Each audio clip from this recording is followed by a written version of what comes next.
अस्सलाम वालेकुम रहमतुल्लाह।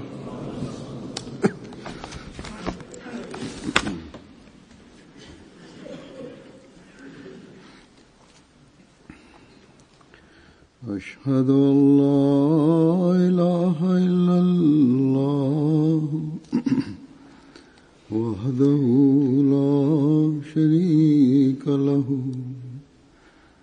वअशहदु अन्ना मुहम्मदन अब्दुहु व रसूलुहु। अम्मा बअदु फ़अऊज़ु बिल्लाहि मिनश शैतानिर रजीम। बिस्मिल्लाहिर रहमानिर रहीम। अल्हम्दुलिल्लाहि रब्बिल आलमीन अर्रहमानिर रहीम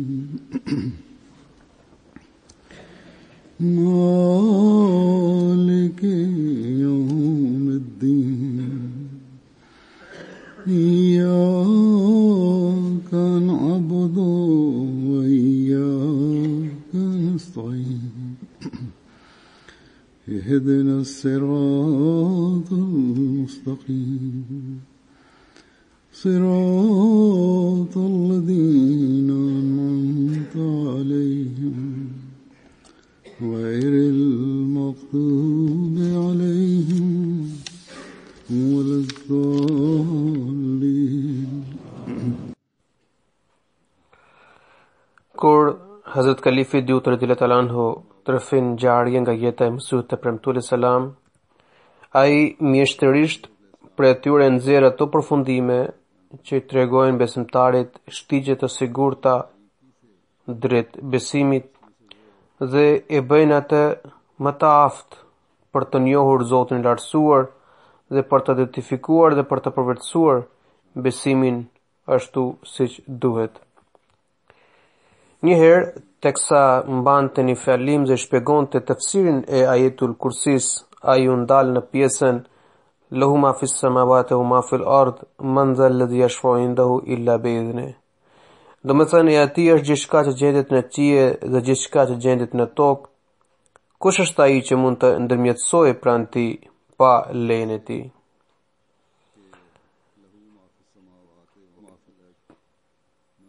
Hazrat Kalifi Dut radhiyallahu anhu thotë se Zoti i lartësuar këtu deklaron se krijuesi juaj është i tillë se gjithçka që gjendet në qiell dhe në tokë është i atij, andaj askënd s'mund të bëni Zot përveç atij.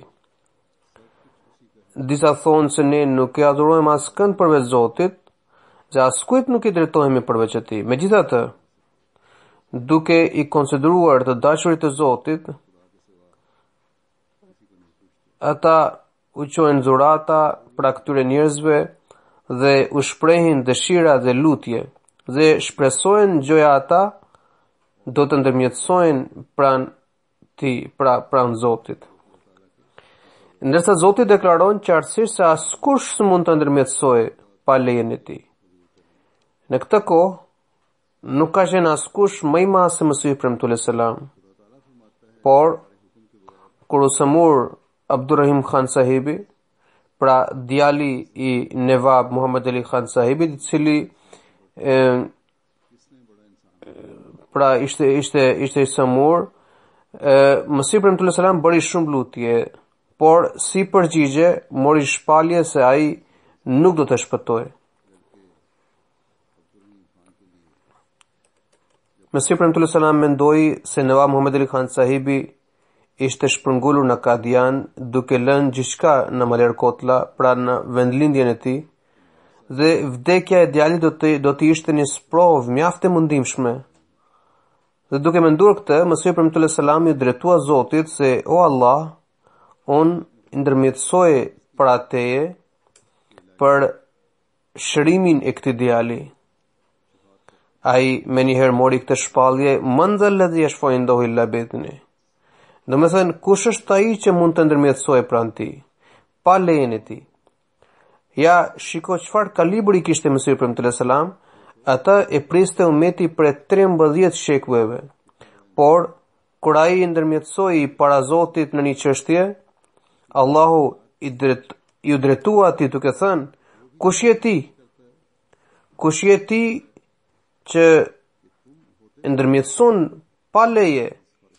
Kur Mesih sallallahu alaihi wasallam mori këtë shpallje, ai më njëherë u rrezua për dhe i hipën të dridhurat. Ai vet rrefeu se isha sikur mu kaput jeta. Kur isha në këtë gjendje, mora një tjetër shpallje për Allahut, se tani të lejojmë për të ndërmjetësuar. Kështu që ai ndërmjetësoi në çështjen e Abdurrahimit dhe ai u shërua plotësisht.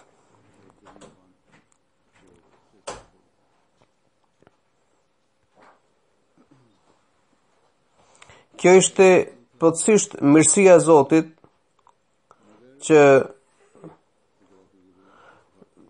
pra Zotit të gjithëmëshirshmit që kjo lutje u pranua dhe i u lejua ndërmjetësimi. Megjithatë, kur Allah i lartësuar i drejtohet Mesihut premtues selam njeriut me përmasa të këtilla dhe i thotë se kush je ti që guxon të ndërmjetësosh para meje, atëherë çfarë rëndësie mbetet atyre që shtiren si njerëz të shenjtë dhe gjoja ndërmjetësojnë pranë Zotit. Edhe hadithet na tregojnë se i dërguari i Allahut sallallahu alaihi wasallam do të ndërmjetësojë vetëm kur i porositet. Pra, shumë naiv është ai njeri që kujton se dikush tjetër do të ndërmjetësojë për të para Zotit. Kjo ide e gabuar ka nxitur adhurimin e varreve në mjedisin tonë. Shoqëria është mbytur keq në këtë vezë dhe ata bëjnë shirk dhe adhurojnë dervishët. Çdo musliman ahmedian duhet të di se Allahu i lartësuar i ka porositur të dërguarin e tij sallallahu alaihi wasallam se ai mund të ndërmjetësojë vetëm me lejen e Zotit. Kalifi Dyut radhiyallahu ta'ala anhu shtron një shembull tjetër nga jeta e Mesihut premtues selam për të treguar se si Allahu i lartësuar ia shfaqet mrekullit përmes fuqisë së tij. Njëherë, në vitin 1907, Mesihun e premtues selam e zuri kolla nga që ai duke u kujdesur për djalin e tij të vogël, Mubarak Ahmed, rinte i zgjuar gjithë natën. Kalifi i dytë tërdeton rëfen se isha e vogël dhe bija në krevat rreth orës 12 të natës dhe zgjohesha herët. Megjithatë, edhe para se të flija dhe kur qohesha e gjeja gjithmonë Mesihun e premtues selam të zgjuar. Kjo lodhje i shkaktoi kollitje dhe mundoi shumë. Mua më kishin ngarkuar për t'i dhënë ilaçe, pra Mesihut e premtues selam, në kohë të saktuar. Është e natyrshme që nëse dikujt i jepet ndonjë detyrë, ai mendon se është e drejta e tij për që të bëjë ndërhyrje. Andaj edhe unë nga detyra e infermierisë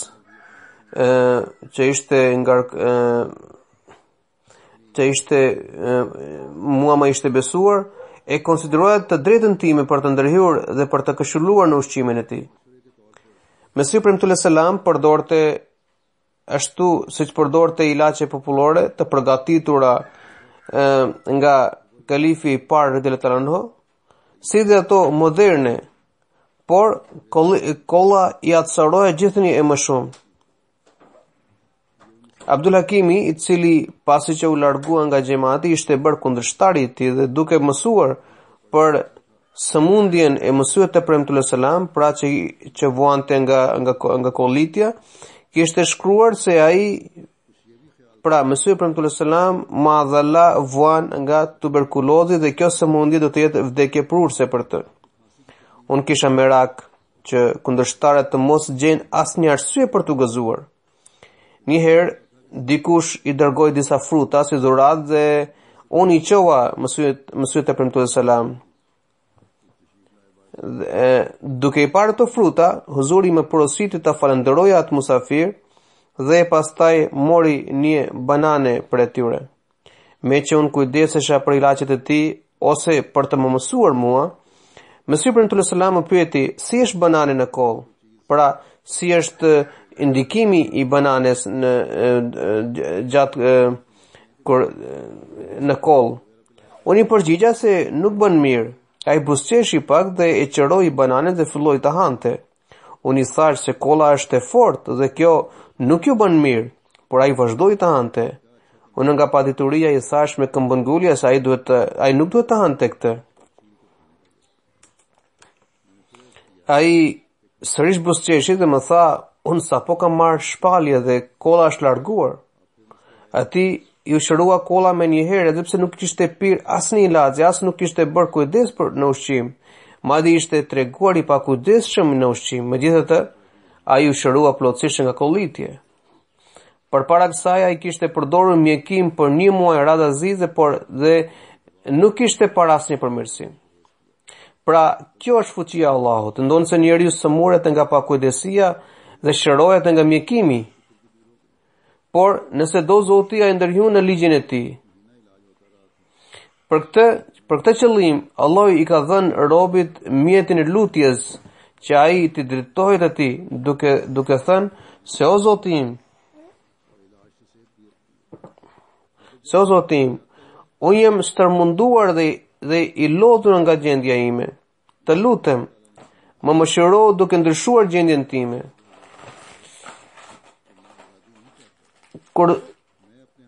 Kur Zoti i shef se robi i tij tashmë i mbështetet plotësisht atij dhe kërkon sinqerisht që ai të ndërhyjë në jetën e tij, atëherë edhe ai shfaq fuqinë e tij. Hazrat Kalifi Dyut radhiyallahu anhu dha edhe një shembull tjetër që përforcon bindjen tonë. Kjo ngjarje e Pandit Lekramit gjithashtu vërteton se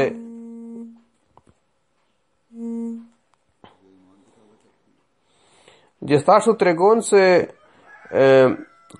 kur do Zoti, njeriu mund të sëmuret edhe pse ai zotron të gjitha kushtet e favorshme.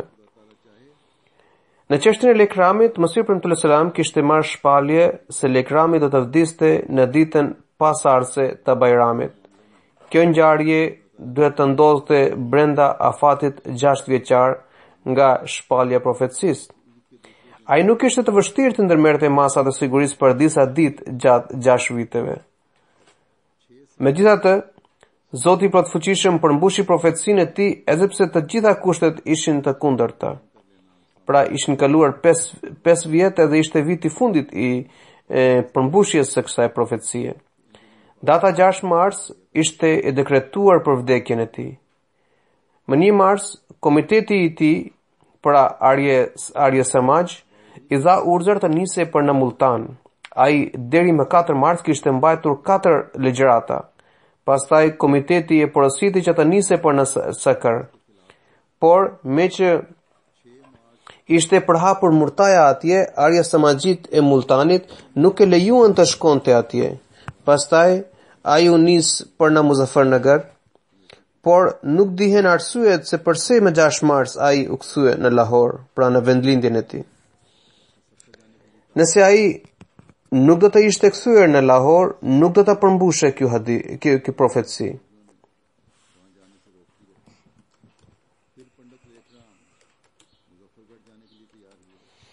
Edhe pse ai kishte arsye për të qëndruar jashtë, ai prapse u kthye në Lahore dhe u vra në kohën e parasaktuar. Ky shembull është në mbështetje të këtij fakti se njeriu mund të vijë fundi edhe pse i gjenden të gjitha masat e sigurisë dhe mbrojtjes. Pra Zoti ndërhyn në çështjet e njeriut dhe shfaq fuqinë e tij kur dhe si dëshiron ai. Sapo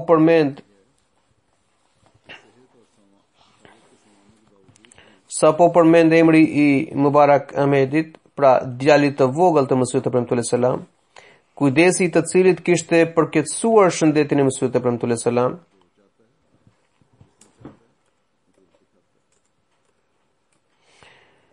Kalifi Dyut radhiyallahu anhu tregon dhe këtë ngjarje dhe thot, ne kishim një vlla më të vogël i cili quhej Mubarak Ahmed. Ai është varrosur në lindje të varrit të Mesihut të premtuar selam pra në varrezën në Kadian. Ai ishte shumë i dashur për Muhamedit sallallahu alaihi wasallam. Unë mbaj mend se në fëmijëri kishim qef për të mbajtur pula. Disa pula i kisha unë, disa mbante ndjeri Mir Isak sahibi dhe disa Mia Bashir Ahmad sahibi. Në atë fëmijëri ne qoheshim në mëngjes dhe nxirrnim pulat nga pularia.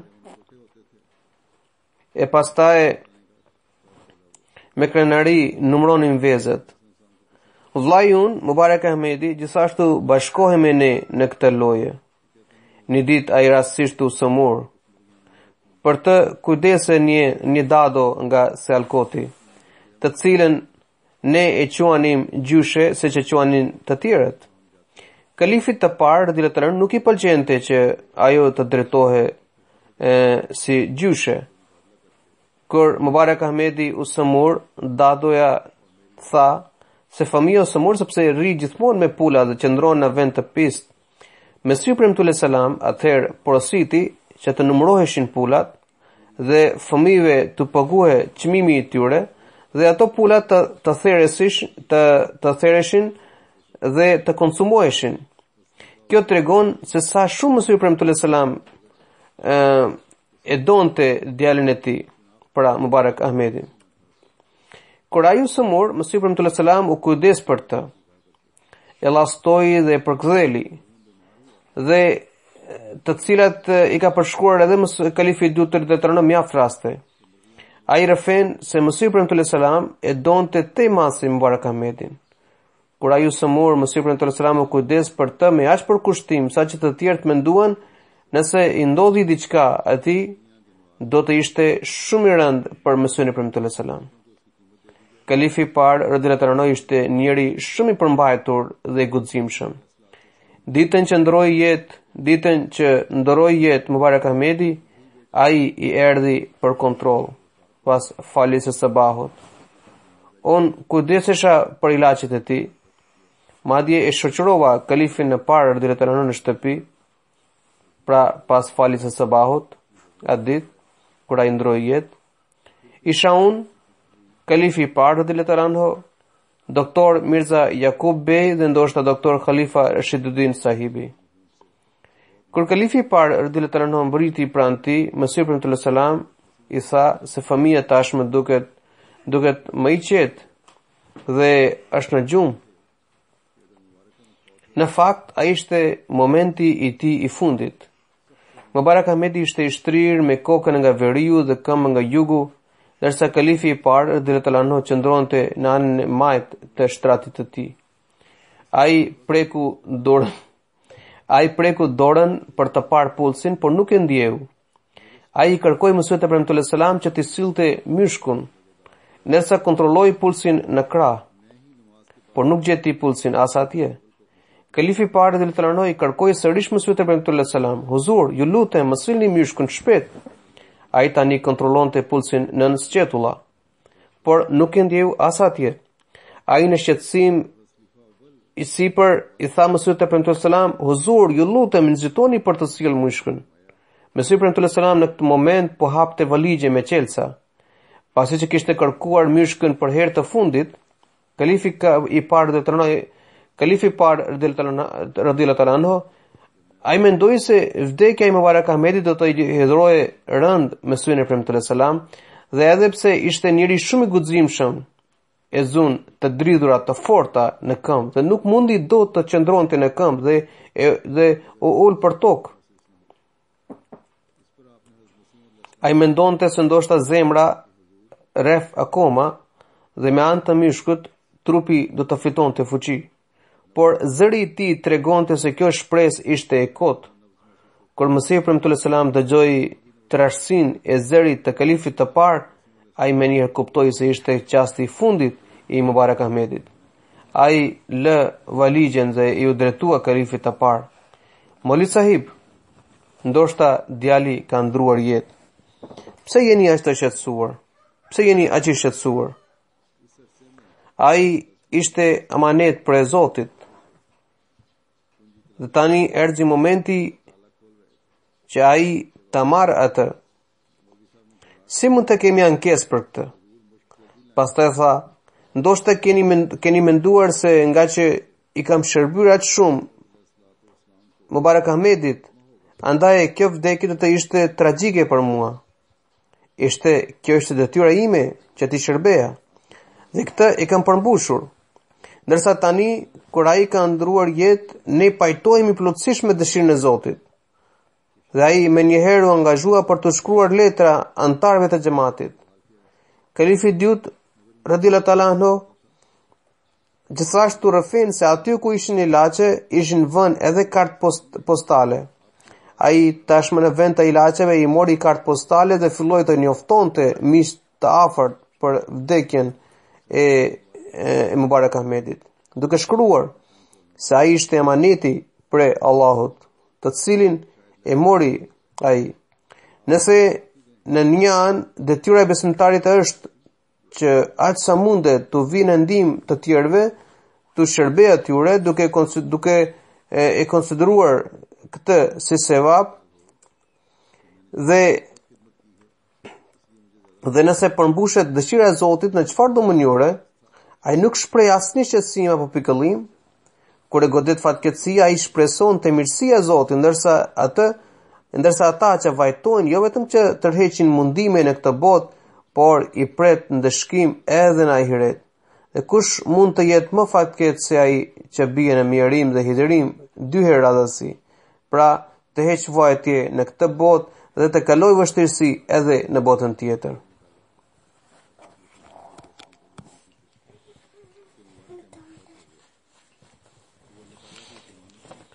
Në një rast, duke drejtuar banorëve të Kadianit, ai thot se ata do të kenë parë se kur Molvi Abdul Karim Sahibi dhe Mubarak Ahmedi ishin të sëmur, sa shumë Mesih premtues selam përkushtohej për kujdesin e tyre. Vëzhguesi mbase do të kujtonte se për të e ardhmja e xhamatit varet prej tyre. Ato ditë nuk flite asgjë përveç mjekimit të tyre. Por çfarë ndodhi pas vdekjes së tyre? Gjendja e tij u shndrua krykëput se të gjithë habitën. Kur ata ishin të sëmur, ai prej mëngjesit deri në darkë mbetej i angazhuar për mjekimin e tyre. Edhe pas vdekjes së Molvi Abdul Karim Sahibit, si dhe pas Mubarak Ahmedit, ai në fjalim tregoi me gëzim se ai ishte paralajmëruar nga Zoti për ndarjen e tyre nga jeta.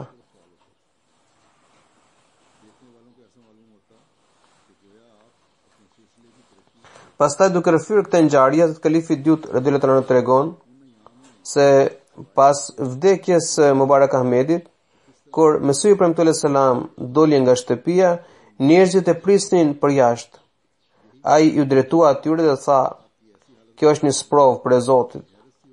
Dhe xhamati jon nuk duhet të pikollohet përballë sprovave të tilla." Pastaj tha se Zoti më kishte bërë shpallje se Mubarak Ahmedi do të ndronte jetë në moshë të vogël. Prandaj kjo ngjarje gjithashtu na gëzon, sepse u përmbush paralajmërimi i Zotit. Hazrat Kalifi dyut radhiyallahu anhu tregon: "Nëse vdes vllai ynë apo djali ynë apo ndonjë afërmi tjetër, dhe Zoti të ketë paralajmëruar për vdekjen e tyre, atëherë përveç dhimbjes dhe pikëllimit, kjo gjë duhet të në shkaktojë edhe gëzim. Ky gëzim nuk nënkupton se kemi mohuar atë lidhje, dashurie dhe lidhje farefesnore, sepse i ndjeri mbetet i dashuri ynë, por Zotin e konsideroj më të dashur se ata, dhe është e pamundur të fshehim shenjën e Zotit. Prandaj e kemi për detyrë t'ua tregojmë botës të dy vetit tona. Në një anë duhet të publikojmë gjerësisht këtë shenjë të madhe të zemrimit të Zotit, që është fat për vërtetësinë e Mesihut premtues selam, ndërsa në anën tjetër të ndihmojmë viktimat dhe të vuajturit. Pra bëhet fjalë për raste kur Mesih premtues selam ka bërë deklarata dhe profetësi përballë kundërshtarëve. Pra, kjo do të thotë se ata që vdesin në fatkeqësi dhe tragjedi të ndryshme janë njerëzit tanë që vdesin si viktim në këto shenja ndëshkuese të paralajmëruar nga Mesih premtues selam. Këto shenja u shfaqen si shenje për vërtetësinë e Mesihut të premtues selam. Ndërsa ne duhet të përkrahim viktimat të cilat kanë merituar ndëshkimin për Zotit. Pra nuk duhet të gazojmë se njerëzit kanë humbur jetë në këto shenja hyjnore, përkundrazi duhet të uvim në ndihmë atyre që janë plagosur dhe prekur apo të dëmtuar prej tyre, me qëllim që njerëzit të kuptojnë se ne nuk friksohemi nga asnjë qortim, akuzë apo kritik në manifestimin e përmbushjes së shenjave të Zotit. Megjithatë, mbetemi përkrahës dhe dashamirës më të përkushtuar ndaj tyre. Nëse do të shfaqim këto dy veti tona, do të na shfaqen dy fuqi të Zotit. Pra, do të shfaqet fuqia që zbret nga qielli, sesa ajo që manifestohet në tokë.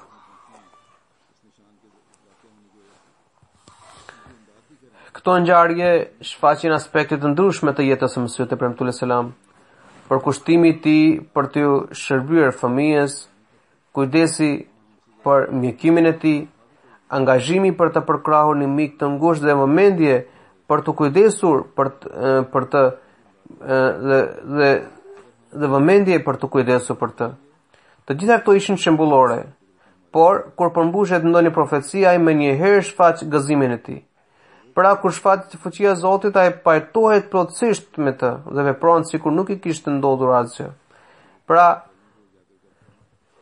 Hazrat Kalifi II të rretëron porosit antarët e xhamatit që ata gjithashtu duhet të synojnë pëlqimin e Allahut dhe të ushtrojnë përpjekjet e sinqerta për të arritur objektiva të larta. Dhe objektivi më i lartë mbetet kënaqësia e Zotit dhe pëlqimi i tij. Përmbushja e paralajmërimeve të tij, nëse na gëzon zemrat, në anën tjetër na nxit për të shërbyer njerëzimit me përkushtimin maksimal dhe me të gjitha aftësitë tona.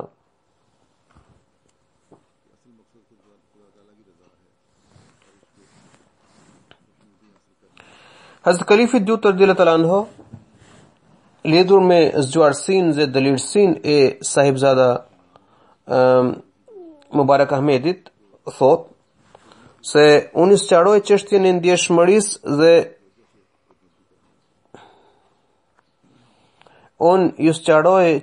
ndjeshmërisë dhe shkujdesjes me anë të një shembulli. Ata që kanë parë Mesihun e premtues selam dinë se sa shumë e donte Mubarak Ahmedin dhe kjo ndjenjë dashuri kishte disa arsye. Së pari ai ishte i dobët dhe gjithmonë kishte shqetësime shëndetësore, prandaj Mesihut premtues selam i kushtonte vëmendje më së shumti.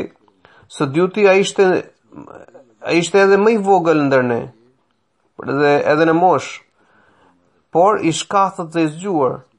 Ai ishte vetëm 7 vjeç dhe thurte vargje dhe zakonisht ato ishin në rim.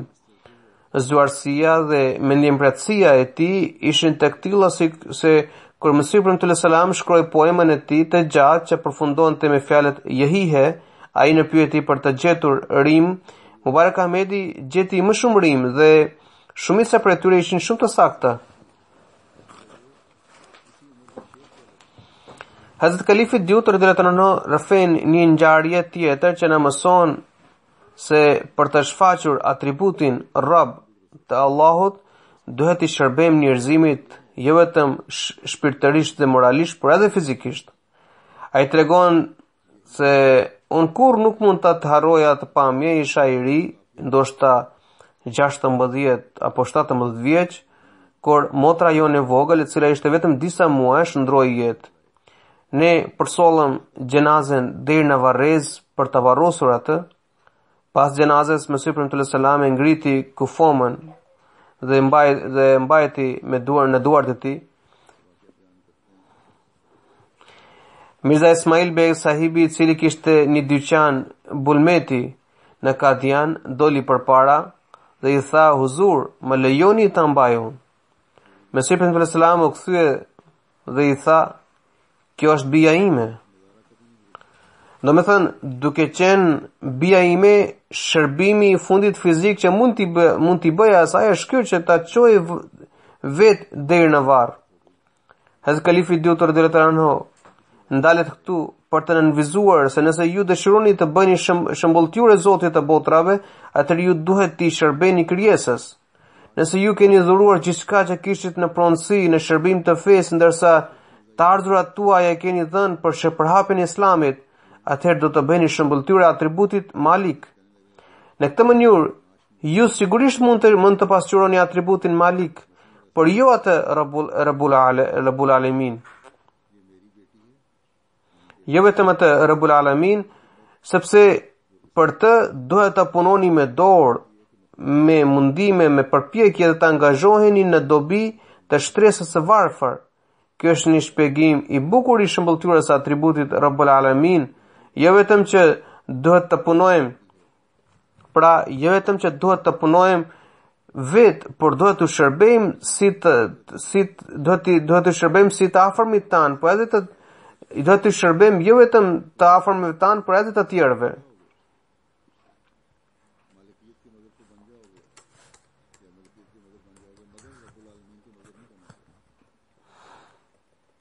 Po të analizojmë këtë, mund të arrijmë rezultate shumë të frutshme që shërbejnë për të konsoliduar marrëdhënie brenda një populli, një komuniteti, nëse të gjithë luajnë rolin e tyre për të sjellë dobi njëri tjetrit dhe për të ndihmuar në mënyrë reciproke, nuk mund të jetë larg ajo kohë kur mund të arrijmë të realizojmë një shoqëri shembullore.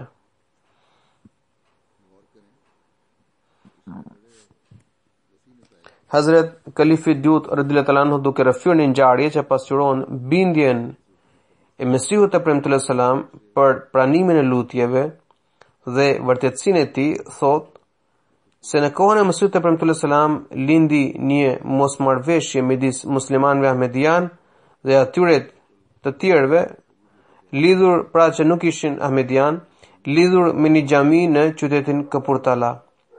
Gjykatësi i cili shqyrtohen tek këtë çështje kishte antipati të thellë ndaj xhamatit. Antarët e Kapurtalas i shkruan Mesihut te premtues selam gjithë shqetësimin e tyre dhe i kërkuan lutje.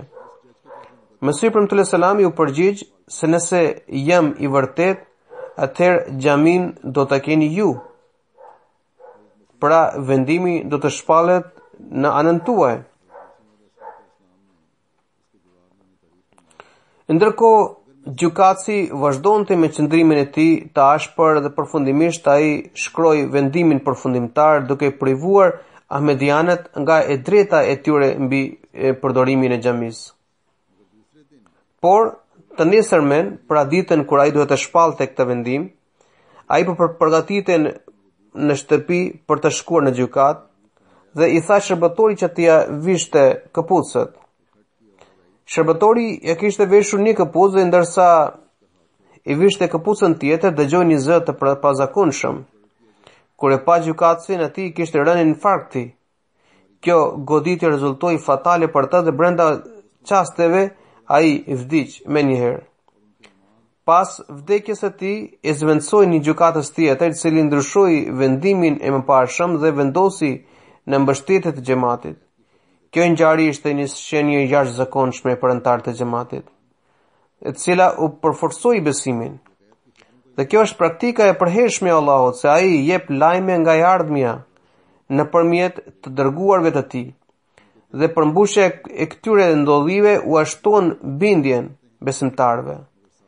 Ishte pikërisht rezultati i paralajmërimeve se sahabët që pranuan Muhamedit sallallahu alaihi wasallam, zemrat e tyre u qelikosën, saqë nëse njerëzit në përgjithësi rrëqethen duke parë vdekjen, sahabëve nëse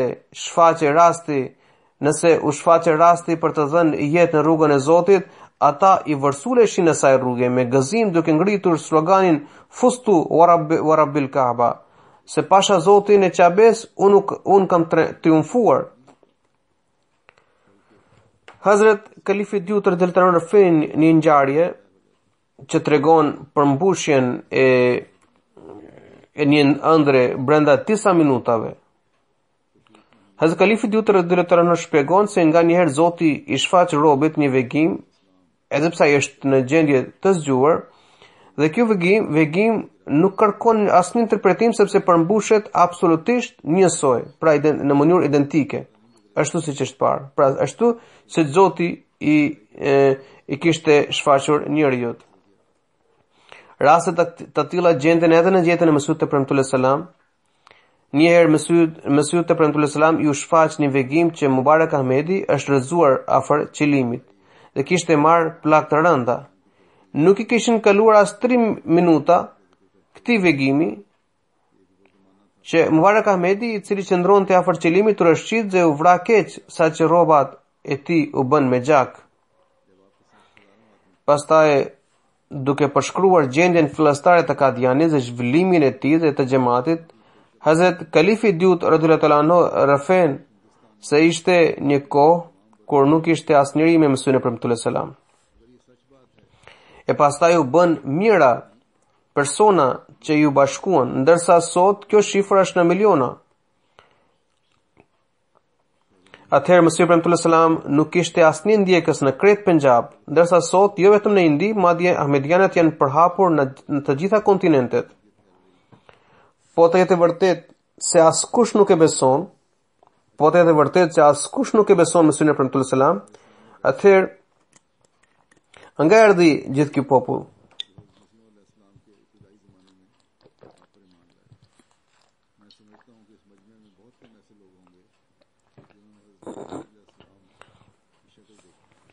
Nëse bota nuk e beson Mesihun e premtuar selam, atëherë nga u mblodhen gjithë këta njerëz.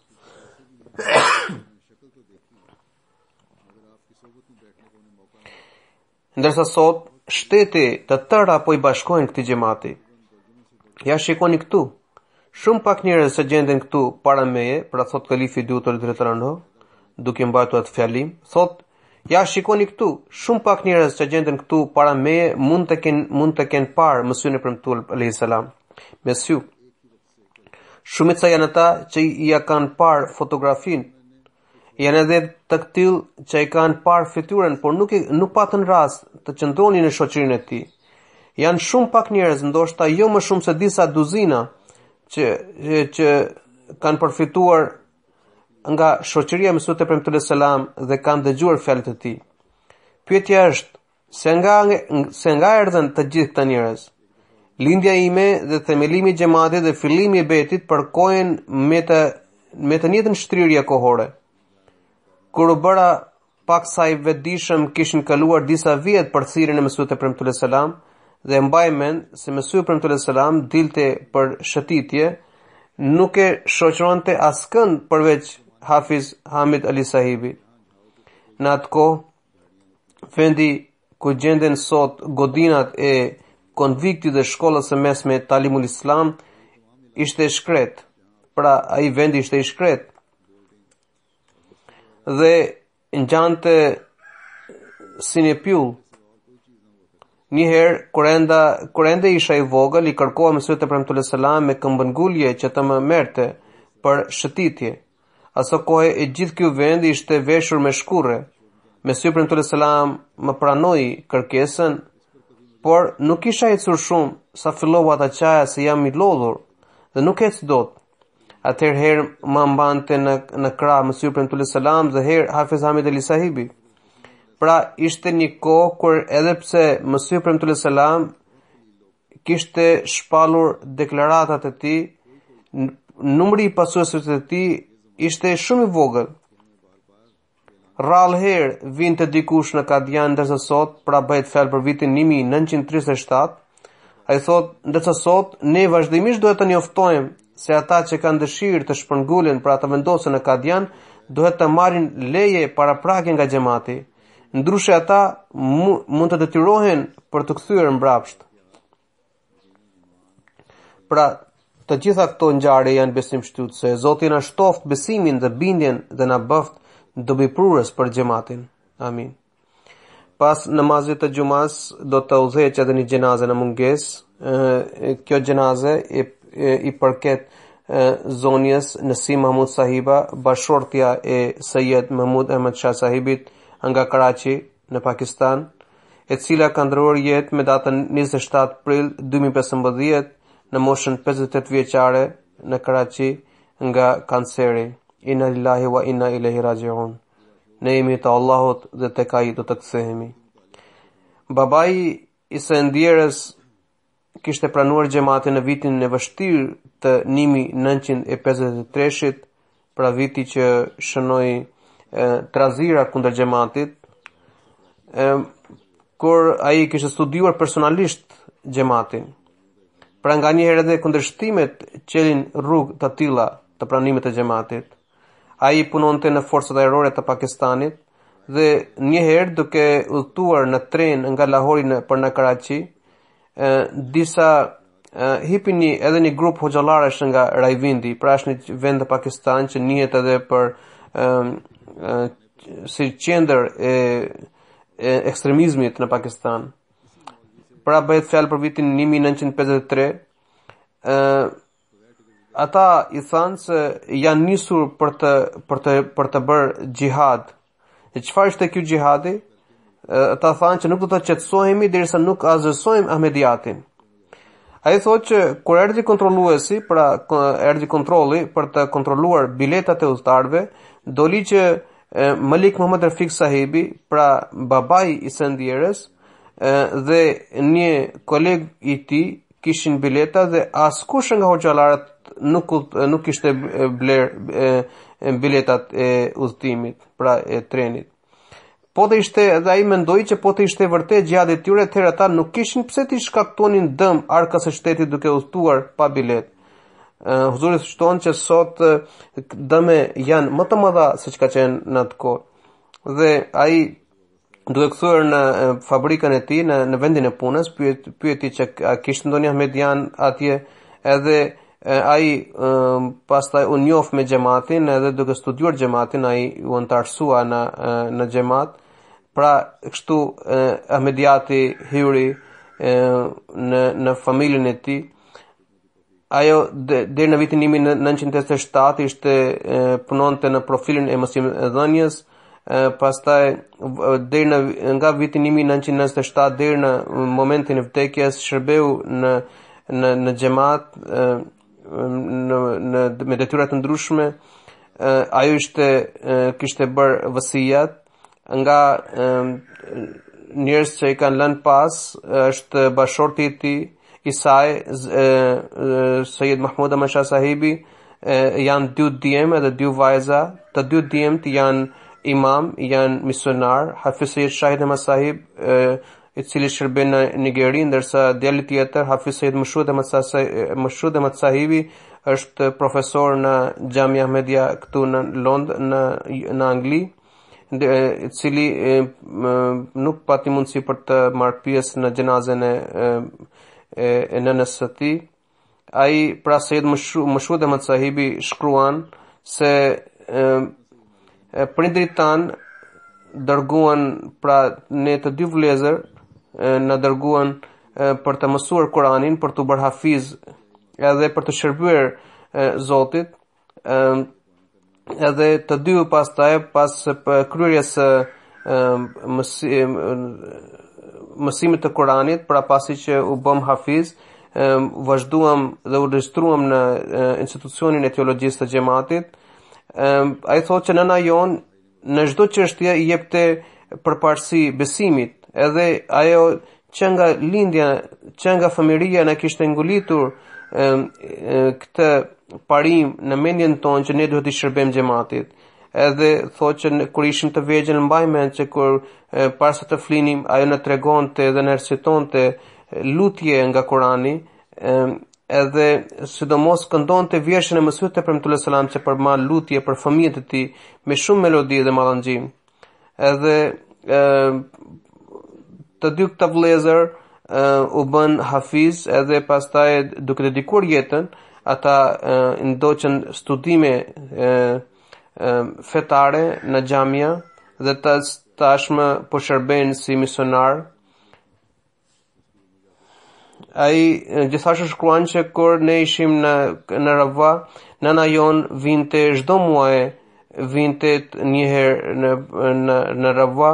ajo qëndronte, edhe pse ishte rruga shumë e vështirë dhe e mundimshme, ajo dëgjonte pjesën e Kuranit që kishim mësuar deri në atë kohë, në lante rroba, dhe i hekuroste, dhe pastaj duke në shërbyer për një ditë, ajo kthehe përsëri në Karachi për t'i përgjigjur punës së mësimdhënies. Tani kur ishte atje, kishte shkuar në Rabwa, ajo ishte sëmur, ai nuk pati mundësi për të marrë pjesë në xhenaze, por ai thotë që kur ishte takuar ajo për nëna e tij i thoshte se unë i lutem Zotit që mos u bëfsha sprov për fëmijët e mi. Pra kjo është një tipar i dalluar që i jetës së tij, që jetës së saj që ndihmonte edhe për të gjetur për t'i martuar fëmijë dhe vajza në xhamat. Allahu i lartësoft shkallat shpirtërore të cëndjerës dhe i mundsoft edhe u mundsos dhe fëmijët e saj të vazhdojnë dhe vijojnë rrugën e mirësisë dhe të ndjekin virtytet e saj. Amin. Allahumma.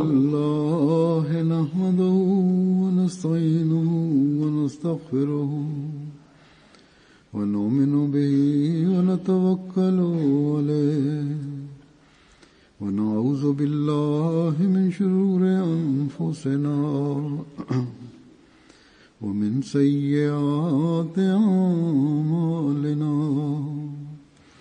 من يهده الله فلا مضل له ومن يضلل فلا هادي له ونشهد أن لا إله إلا الله ونشهد أن محمدا عبده ورسوله عباد الله رحمكم الله إن الله يأمر بالعدل والإحسان وإيتاء ذي القربى وينهى عن الفحشاء والمنكر والبغي يعظكم لعلكم تذكرون اذكروا الله يذكركم